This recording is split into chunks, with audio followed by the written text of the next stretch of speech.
औरत का दर्द। बहू जरा दामाद जी के लिए एक कप चाय बना दो।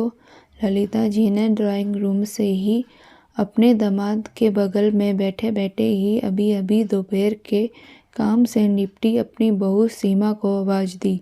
ना चाहते हुए भी सीमा को, जो अभी अभी अपने कमरे में जाकर सीधी और गर्म बोतल से सेक करने को लेटी ही थी कि निकल कर उनके लिए चाय बनाने आना पड़ा।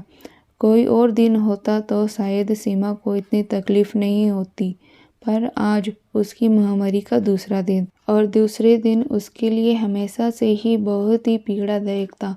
जब वो कुंवारी थी तो मायके में तो वो तीसरे दिन तक बेड से नहीं उठती थी।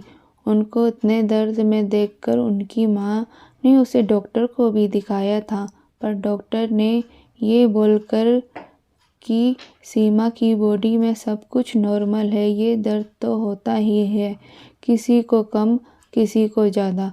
अगर इनको कुछ ज़्यादा ही दर्द हो तो एक दर्द निवारक टेबलेट खिला देना, और इसका कोई इलाज नहीं है।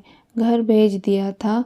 मायके में तो उसे दर्द निवारक कम ही खानी पड़ती थी, क्योंकि वहाँ तो वो लेट कर आराम कर लेती थी, पर ससुराल में तो जैसे उसका बैठना ही दुश्वार था। ऊपर से इस बार उसके महामारी के होने के समय उसके नंद और नंदोई भी आ गए थे, तो उसे काम से फुर्सत ना मिलने की वजह से दर्द की गोली खाने के बावजूद भी आराम नहीं मिला था। अभी सीमा चाय बना ही रही थी कि सास जी की फिर से आवाज़ आई, बहू दामाद जी का चाय के संग प्याज के पकोड़े खाने का मन है तो जरा वो भी बना देना।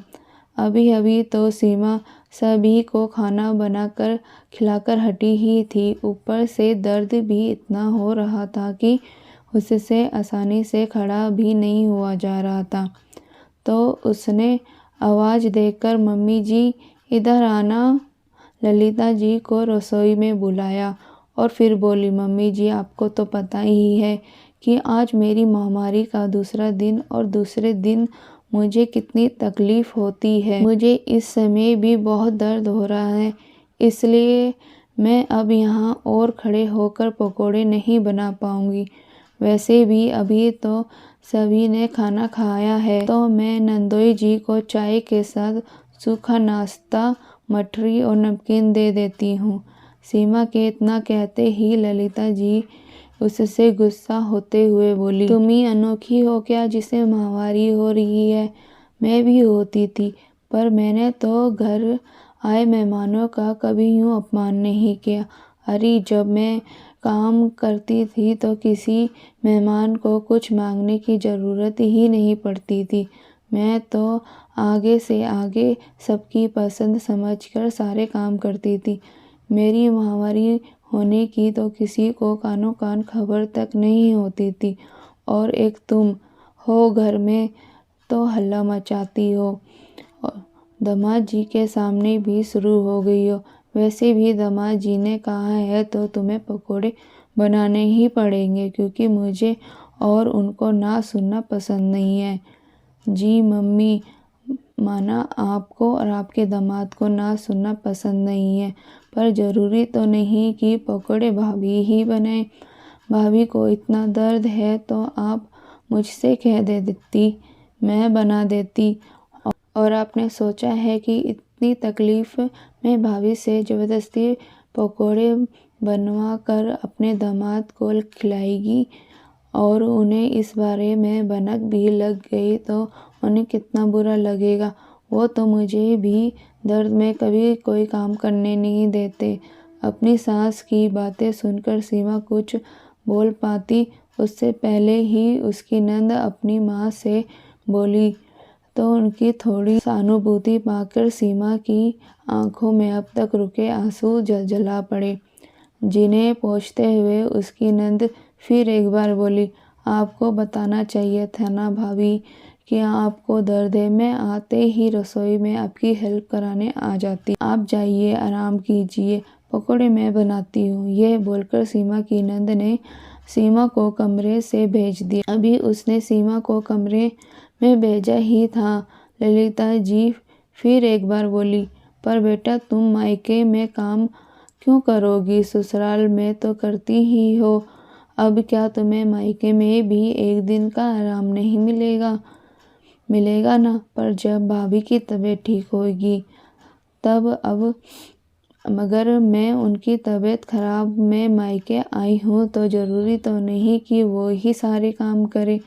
अगर आज भाभी की जगह मैं होती, मेरी नंदोई आए होते तो तब भी आप मुझसे ही मेरी नंदोई के लिए पकौड़े बनाने को कहती। नहीं ना मम्मी, मैं बनाती हूँ। आप क्या करती?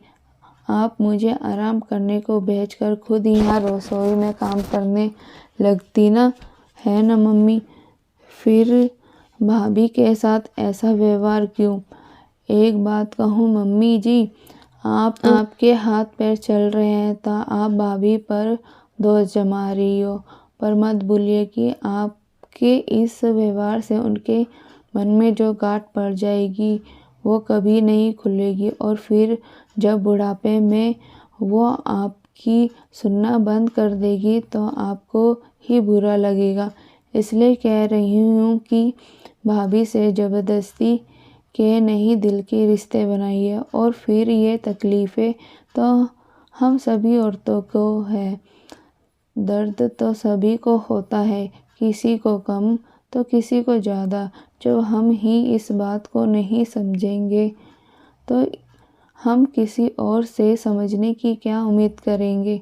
और फिर आपको तो अपने दामाद को पकोड़े खिलाने से मतलब है, उसमें मैं बनाऊं या भाभी, क्या फ़र्क पड़ता है?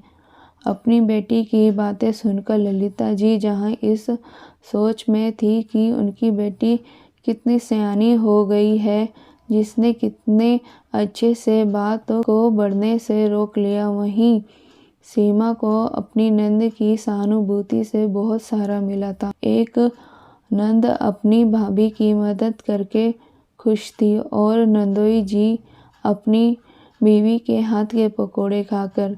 सके जब भी हमारे रिश्ते की कोई महिला महामारी के उन मुश्किल दिनों में हो और हम वहाँ मौजूद हो तो हमें अपना ऊंचा नीचा रिश्ता पकड़ कर नहीं बैठे रहना चाहिए, बल्कि आगे बढ़कर उनकी मदद करना चाहिए। इससे हमारा मन भी बढ़ेगा और उन महिलाओं के दिल के सम्मान भी बढ़ेगा।